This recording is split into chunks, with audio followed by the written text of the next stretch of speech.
చక్కని మా అన్నయ్యకు చిక్కిన ఈ చిలకమ్మ వచ్చింది ఇంటికి తన జంట గూటికి.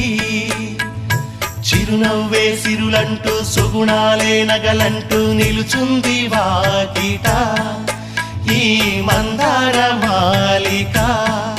సిరి వెన్నెలంటి చెలిమిని మాకు పంచగా నెలవంక ఇలకు చేన చిన్నవదినగా. పొంగే ఆనందం తెచ్చే సంతోషం మాలో గిలిందెనే. వధువే బంగారం వరుడే తన సర్వం ఇది నూరేళ్ల బంధమే.